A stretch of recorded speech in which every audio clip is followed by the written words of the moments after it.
Я единственный в огне, кто читает свои сны.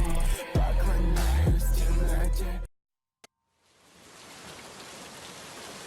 Today, I murdered my professor. I almost felt bad, if it weren't for the fact that he was thinking of failing me. See, it's my last semester here at this garbage dump of a university, and I've spent more time than most here as an undergrad. I finally knew what I wanted to do with my life, and staying here just made me feel like I was stagnating, suffocating. I could finally see a way out of this shithole, and the only thing standing in the way of my freedom was this professor. I calmly removed my hands from around his neck and walked away from his lifeless corpse. I felt a twinge of satisfaction. This professor had been giving the entire class a hard time all semester. What with his bullshit exams and demanding assignments, it was getting to be all too much. He was getting to be a little too much. I waited for a few seconds, listening for any footsteps or voices that would indicate that someone was outside his office door. Not a sound could be heard from where I was standing, but who am I kidding? Who would even be in this part of the building at this time? It's outside of his office hours. Besides, almost no one goes to see him in his office anyway. I picked up my bag from the chair I left it on, walked to the door, and rested my hand on the door handle. I turned to look at the still body one more time. He was just as I had left him, sitting in his chair with his head rolled back. Dark blue-black bruises starting to appear where my fingers had gripped his neck so firmly. I turned back to the door and turned the handle. I cracked it open just enough to allow my body to slip through, but not enough to allow for anyone to see the inside of the office, if there was anyone outside. But there was no one outside. Just in case there was anyone hidden in the hall, I said, "Thank you, Professor. Have a nice weekend," and closed the door behind me. I walked back to my dorm, skipping my next class because I felt like it. I stopped by the campus store so I could buy a soda and a bag of chips, and continued on my way. When I got to my room, I sat down on my bed and I checked my phone to see if I had gotten any messages. Nope, no messages. That was to be expected. I sighed and lay down. I thought about my other classes and thanked God that I was doing well in those classes. Killing one professor was exhausting enough. I need to work out more often. I woke up in the middle of the night, not because of anything in particular. I just woke up. I laid there in the dark for a few minutes, staring at the ceiling, seeing if I would fall back asleep, but I didn't. I felt the covers from my phone and found it. I switched on the screen and was temporarily blinded by the bright light emitting from the smartphone. I involuntarily hissed and quickly turned the brightness down. I froze. Among the many YouTube and Twitter notifications was an email from one of my professors, the one who shouldn't be able to compose any emails. The subject line read, "Assignment number 13. Deadline pushed to next Thursday." How did he send that email? He was dead. I mean, I made sure of that myself. I took some deep, steadying breaths, convincing myself that he must have composed that email beforehand and scheduled it to go out at 9:30 p.m. Yeah, that would have to be it. There was no way he was still alive. I put my phone on the bedside table and managed to drift back to sleep. My phone's alarm woke me up late next morning. Groggily, I reached over to where I left my phone in the middle of the night. I dismissed the alarm and laid back down for a few seconds before I sat up. I didn't have any classes today, so I took my time watching YouTube videos, only half paying attention to them as I was distracted by yesterday's events. I couldn't stop thinking about that email. What if my attempt was just that, and attempt. I decided that I would go to his office today to check to see if his body was still there. That is, if someone else hadn't found it first.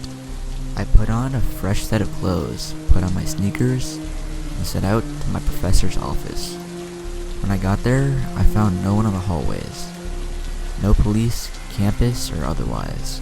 And no hysterical students forever scarred after finding the corpse of their former professor. I started to calm down. I walked up to his door and knocked twice, with no response. I turned the handle and opened the door. Relief flooded through me. There he was. I stepped in his office and closed the door, and when I turned to look at him, I noticed something. I could see that his neck was bruised blue and black from when I strangled him the day before, but I noticed that he was wearing a jacket on top of the sweater he had been in yesterday. I stepped closer to him, keeping an eye on the part of his chest that wasn't covered by the jacket. That's when I smelled it. The smell of stale blood. When I reached the front of his desk, I saw the dark color of partially dried blood on his shirt, and I froze. Someone must have come after me and stabbed him. But why would anyone stab someone who is already dead? I whipped around and ran out of his office, terrified of what I had just seen. I ran right into the bathroom, locking the door behind me. I sat in the corner, shaking, and was there for what seemed like hours, trying to calm down. I couldn't let other people see me like this, or else they would know I had seen something horrifying. And I also wanted to distance myself from this as possible. Eventually, I slowed my breathing to its normal pace. I checked the time on my phone and saw that I had a new email. I opened it and started hyperventilating again. It was an email from my dead professor. The subject line read, "I know what you did." I promptly deleted the email, trying to convince myself that my mind was playing tricks on me. With a ding, I knew that I had another notification. I turned on the screen and saw that it was yet another email from that professor. This time, the subject line read, "Help me, open the door."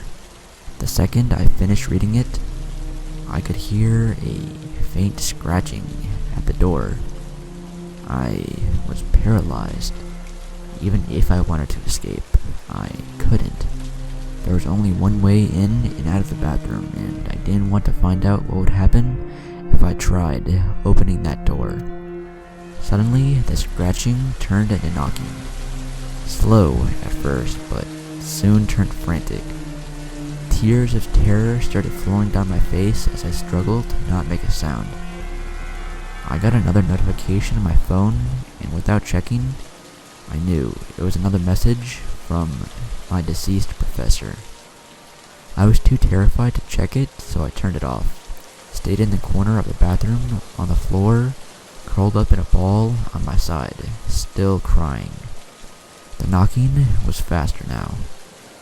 I started to hear whispers on the other side of the door, but the voice was too low for me to hear from where I was, and I sure as hell wasn't going to move any closer to that door. Even if I could manage to move, the knocking stopped and I gasped and covered my mouth. I could hear the whispering now. Whoever or whatever was on the other side of that door was saying, "Let me in," over and over in a raspy voice. After a few minutes, I relaxed a little bit and the tears stopped. I mean, if this thing really could hurt me, it would have broken down the door and done it already.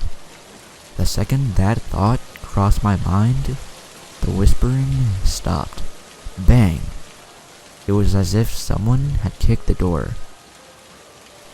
I gasped and my body tensed up again.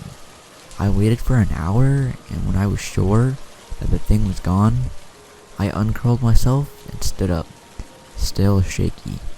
I opened the door slowly and checked to see if I could see anything out of the ordinary, but I saw nothing, not even any marks on the door. I picked up my phone, turned it back on, and stepped out of the bathroom. I had a few missed calls from my parents, so I called them back. I talked to them for a couple of minutes while I walked back in the direction of my dead professor's office. I said goodbye and hung up when I was in front of his door. I rested my hand on the doorknob, heart pounding hard and fast in my chest. I slowly opened the door and peeked inside. He wasn't there. He wasn't there. There weren't even any bloodstains on his chair. I slammed the door and started hyperventilating again. My phone chimed and I unlocked it to see a dozen emails from him. They had all been sent when I had locked myself in the bathroom. All of them had the same subject lines. Let me in. I deleted all 12 of the messages and I walked swiftly to my dorm. The second I stepped into the building, I got one last notification and my heart dropped. This time, the subject line read, "See you in class tomorrow."